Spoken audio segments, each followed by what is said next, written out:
You guys, welcome back to the fucking channel. Today is an exciting video for gearheads. That's right, we are doing a full in-depth gear video on all types of cameras, lenses, lighting, you name it. Today we're gonna break down, in my opinion, what camera you should get depending on your budget, as well as some lenses and lighting. So if you're brand new and you just want an entry-level system, or maybe you want to upgrade, or maybe you've been using mirrorless cameras and you want to go fully into a cinema camera setup, this video is for you. We're going to be looking at both used and new cameras, prices, specs, some example footage, and why I think those cameras might be the right choice for you. We're also gonna dive into what I think are horrible investments and things that personally I think you should just stay away from. And this is all gonna be based on 10 years of experience with the numerous cameras that I've used, from low end to the most expensive cinema cameras. And hopefully I can instill a little bit of wisdom and help you make your choice easier. Before we dive in, you'll notice today I'm going with the all black background, clean looking setup. And I'm actually just curious, do you guys like this type of look? Do you like to see more kind of stuff in the background? I have moved into a new apartment and I haven't quite found that sweet spot for what my setup should be for YouTube videos like this. But I'm kind of digging the clean black backdrop. Anyway, let me know. Let's dive into it. So the first cameras we're going to be discussing are mirrorless cameras. Those are your tiny, more handheld cameras that are often hybrids, so they do video and photo. First up, we're starting low tier. What can you get that will pack a strong punch for under $1,000? Now, some of these I'll have multiple answers, but honestly for this one, I got one answer, and that's going to be the FujiFilm XM5. You can get this camera brand new for around $900. Now, this thing is crazy. It is a Super 35 sensor that can shoot open gate 6K. That's right, 3:2 aspect ratio in full 10-bit 6K recording format. That's pretty crazy for under $1,000. It can also shoot 4K up to, I believe, 60 frames per second, and 1080p up to, I think, something like 240 frames per second. So if you want that slow-mo, this camera's got you. The other thing I love about Fujifilm is they probably take my favorite photos out of any mirrorless system. The Fujifilm cameras just have absolutely stunning photography. So not only are they great for video shooting, but they're great for traveling, location scouts, or just popping off some photos in your free time. They also look really cool. They got that old school look with the dials on top, and they have a bunch of baked in Fujifilm looks. But this camera will also shoot f-log2, which actually has a tremendous amount of dynamic range. So whether you're just starting out in learning, or you're a little more experienced, you can capture amazing video and photo with this camera, as well as learn how to color grade log footage. Now, this is one of the few cameras on the list, if not maybe the only camera, that I haven't used personally. But I had used the Fujifilm X-T3 for many years, which has a very similar sensor. If anything, the XM5 is actually an upgraded sensor from that one. And as you can see here, some of the results I got from the X-T3 were absolutely incredible. I even used the X-T3 to cut with an Alexa on a bigger shoot, and no one knew the difference. You can also buy a speed booster for this camera and make it behave a little more like a full frame camera. So for under $1,000, the Fujifilm XM5 is my #1 suggestion. Now we'll get into lenses a bit later, but if you are just starting out, I highly recommend just getting a kit lens. You can do a lot of damage with a kit zoom lens. Or if you want something a little more upgraded, you can get your classic 24 to 70mm f2.8. That'll help you practice with a lot of different focal lengths at a pretty fast aperture. And the Fuji mount is pretty adaptable, so you can also use EF glass on it or even PL glass. All right, so what if you're looking a little over that budget? Maybe you're looking into the $1,500 to $3,000 range. For mirrorless cameras in that range, I have two suggestions. The first is going to be a used camera, and that's going to go to the Panasonic S1H. I have one here as a loaner from Panasonic, and I have used it on tons of shoots. It's got an OLPF filter, a nice EVF, a nice little flip out screen, and it just packs an incredibly cinematic, organic looking image. If you search eBay, Facebook Marketplace, or OfferUp, you can get a nice used S1H package for around $2,000. Probably a little cheaper if you keep looking. It's also a nice entry level into the cinema camera system, because Panasonic packs their cameras with a bunch of video features, like internal anamorphic D-squeeze, 6K open gate recording, a bunch of different codecs including all intra and long op, and outputting raw video. I would say the only downside the S1H has is if you want to shoot in slow-mo, like 60 frames per second, You do have to crop in on the sensor, which gives you about a Super 35 crop, but the footage looks stunning. Next up for mirrorless cameras will be a brand new system that you can get for around $2,200. This is not going to surprise anybody given the content I have on my channel. We're talking about the Nikon ZR. I've been shooting with it non-stop, and that's the camera we're using right now. Obviously, I cannot speak highly enough about this camera. You get the stunning 4-inch screen on the back, you get 32-bit float audio, you get great autofocus, you get a very usable NRAW codec that looks beautiful, and you get that amazing red code RAW internally. This camera has an absolutely incredible cinematic image. Great color science, great motion cadence, very resolute without being overly sharp, and it's really just fun to use. This is the type of camera where no matter if you're a beginner or very advanced, you can get a lot out of it. I've said it before and I'll say it again, I would happily shoot an entire feature film using the Nikon ZR. The red RAW codec is that good. And for whatever it's worth, I've owned a good deal of cinema cameras. The Varicam LT, the red Komodo, and the URSA Mini LF. And right now, my camera of choice is the Nikon ZR. This camera has basically made me not want to own a cinema camera again. It's super tiny, I can use it in run and gun situations, or I can put it in the Cineback and build it out for a more full set workflow. The Nikon Z mount is highly adaptable and has a lot of native glass that's really good. My personal lens recommendation would be the one we're shooting on right now,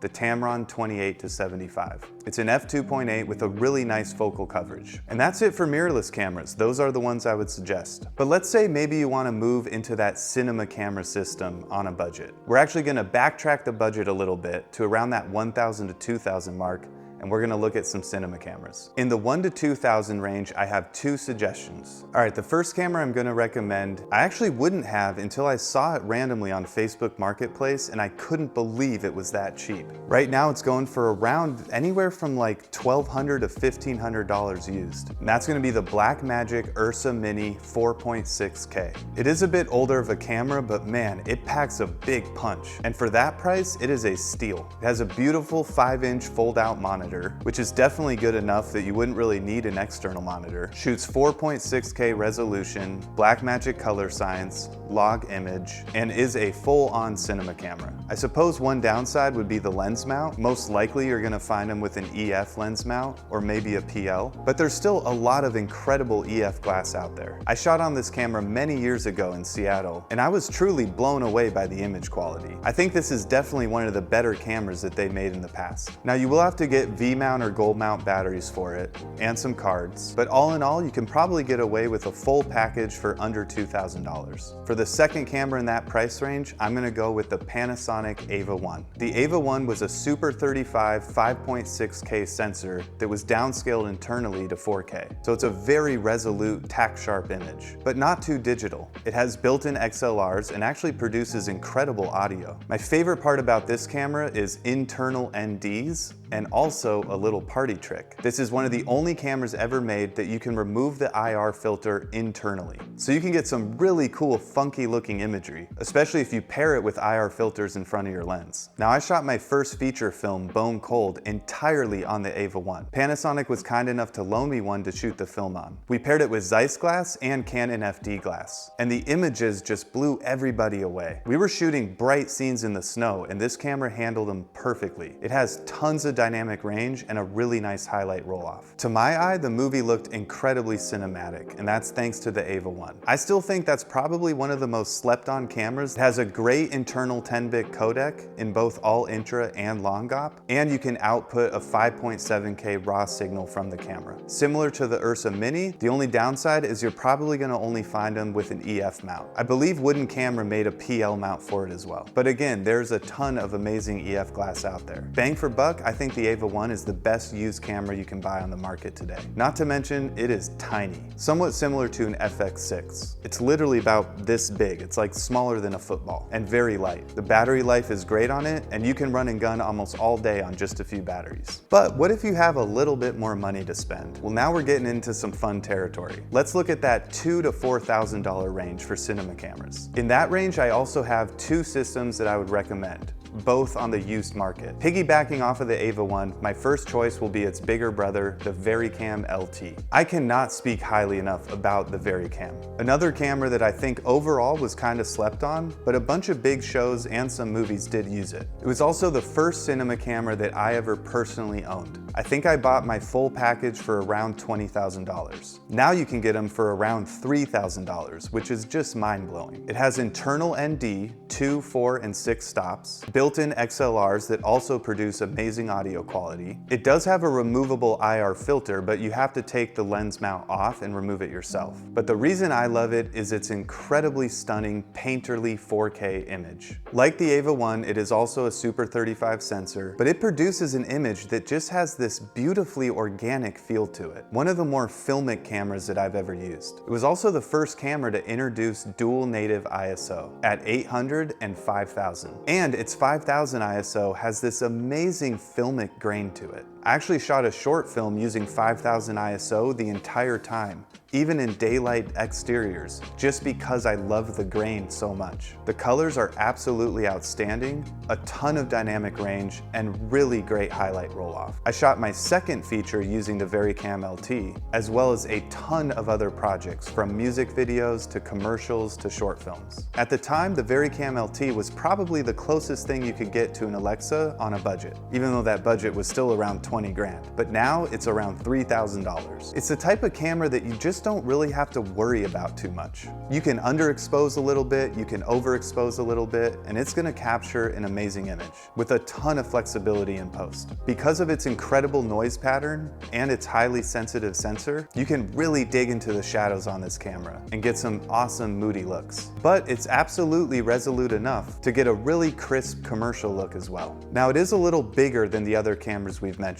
but it will do a good job at getting you into that cinema camera workflow. My second camera in this budget range is gonna have to go to the red Komodo. Now, the Komodo X has come down in price a little bit as well, so that will be a slightly better camera. But if you're trying to stick within a certain budget and you wanna get into the red ecosystem, the Komodo will be the camera for you. I shot my third feature film on the red Komodo, along with tons of music videos, commercials, and short films. So I know this camera very well. It produces stunning imagery. It too has a Super 35 sensor, but it has a Canon RF mount. So you can actually add a speed booster to this camera and get a more full frame look. Now, in my opinion, this is the best camera that Red has ever made. Not my favorite sensor, which we'll get into in a little bit, but certainly my favorite camera. It is a tiny little box that you can keep really run and gun, or you can build it out into a full cinema setup. It has plenty of dynamic range and that signature red color science, which I've grown to really love. It has 6K resolution and a pretty wide range of frame rates, but you do have to crop in on the sensor if you want frame rates higher than 48 frames per second. And lastly, as an honorable mention, I'm gonna suggest the Canon C70. Now, that's not a camera that I would probably purchase personally,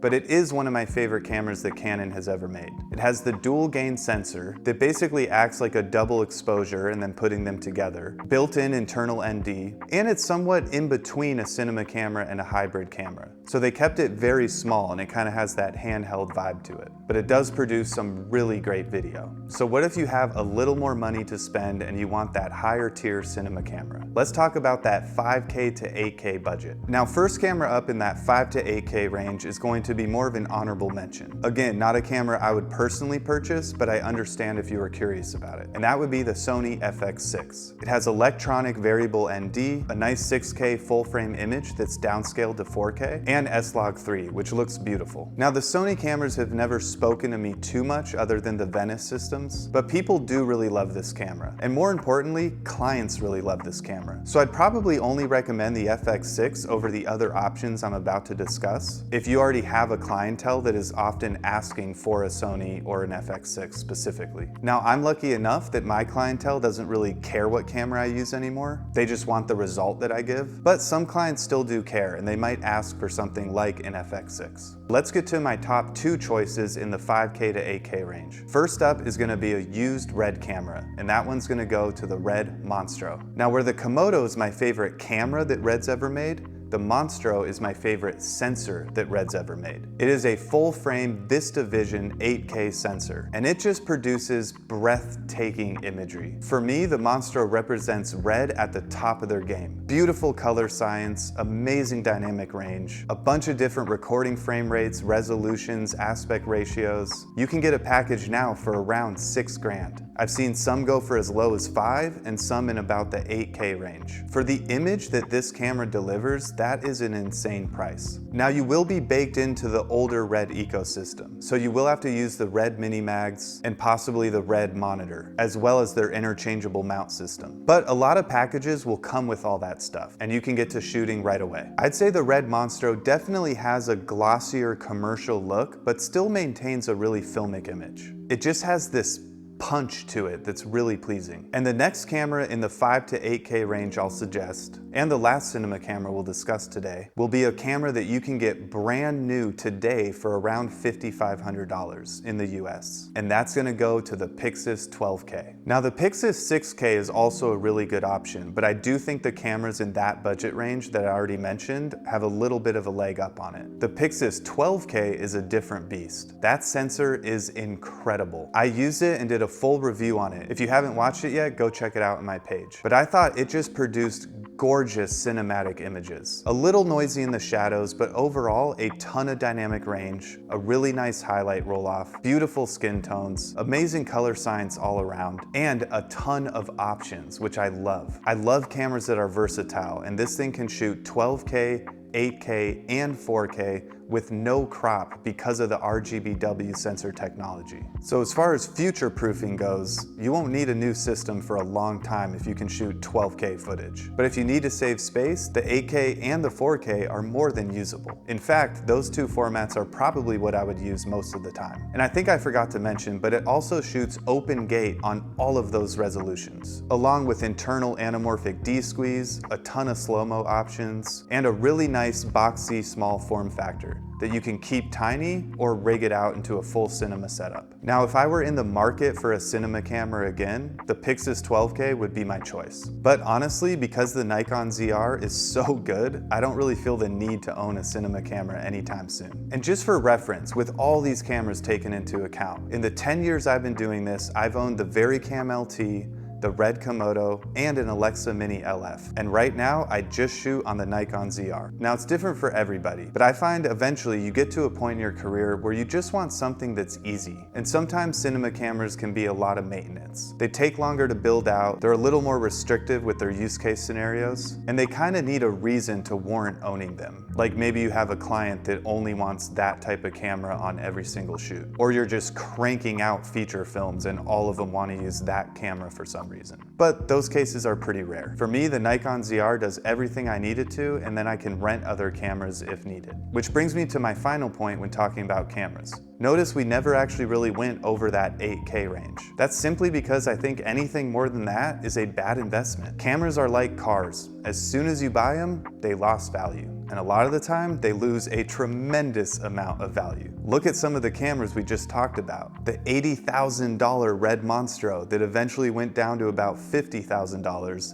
and now you can get one for $5,000 to $8,000. Or my Varicam LT that I personally bought for around $20,000, the full package. Now you can get a full package for around $3,000 to $4,000. And that trend will probably continue. Now, a case used to be made for owning a higher end cinema camera, which is why I bought my URSA Mini LF. 95% of the time, that just stayed at a rental house. I was co-signing it with a couple different rental houses in Los Angeles. So when they rented out, I would get 60% and they would get 40%. All in all, it did its job fairly well. It did make its money back, but because of the timing with COVID and all of the strikes and a lot of the industry moving out of LA, it wasn't nearly as good as an investment as something like the original URSA Mini would have been when LA was just busier and they were renting out cameras a lot more. So I think the only way to really warrant a very expensive cinema camera purchase is if you have clients or a rental house that you know will use it all the time.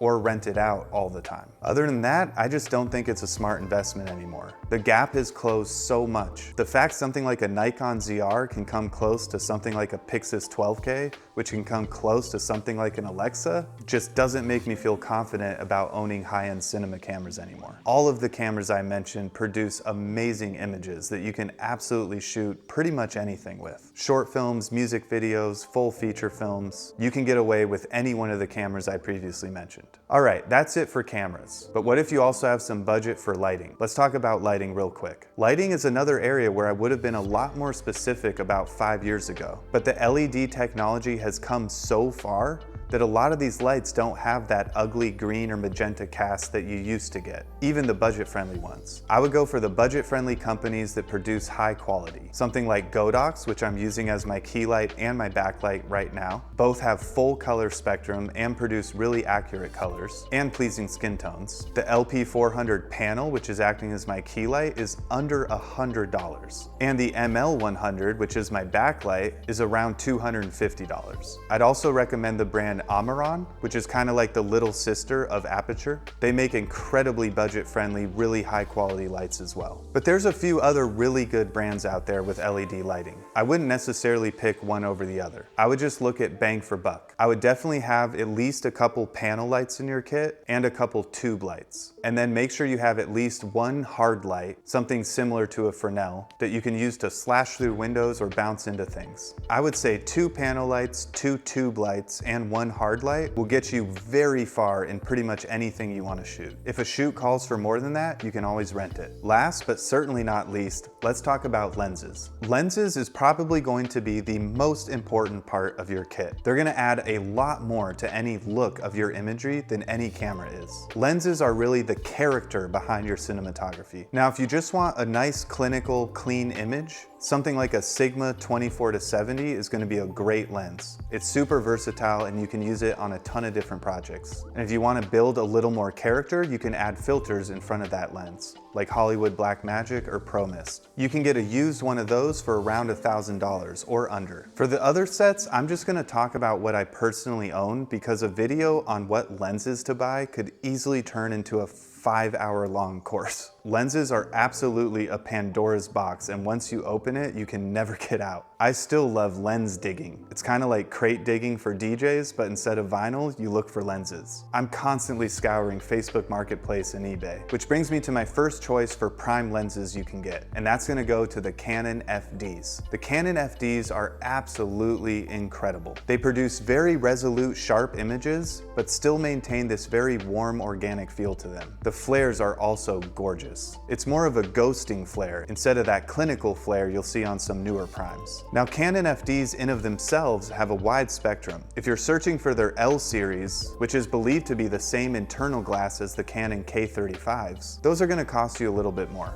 But even just the basic Canon FD lenses will share a lot of the same characteristics from the K35s, which is pretty incredible considering the K35s are around $20,000 per lens. Now, I scoured eBay for my set that were made in a certain time frame, from 1979 to 1982. Then I sent them out to get Cinevized. Not fully rehoused, but I got EF mounts on them as well as focus gear rings and 80mm front diameters. So they basically act like very tiny little cinema lenses. They keep your rig super light while still producing wonderful images. My last feature film, we actually paired them with the Sony Venice 2, and we love the results. For me, they're the most versatile lenses. They can definitely get a look for really nice, clean commercial work, but they're also great for cinematic imagery. So that's the personal set that I own. The other set that I own is the Blazar Mantis anamorphic lenses. I've tried the Remus and the Katos, and the Mantis just spoke to me. For me, that's the sweet spot for the squeeze ratio, paired with the oval aperture blades to give it that more 2x anamorphic look. They're great for 16:9 sensors, but also great for open gate sensors. And as clean as they are, they still offer a lot of character. Now, I've used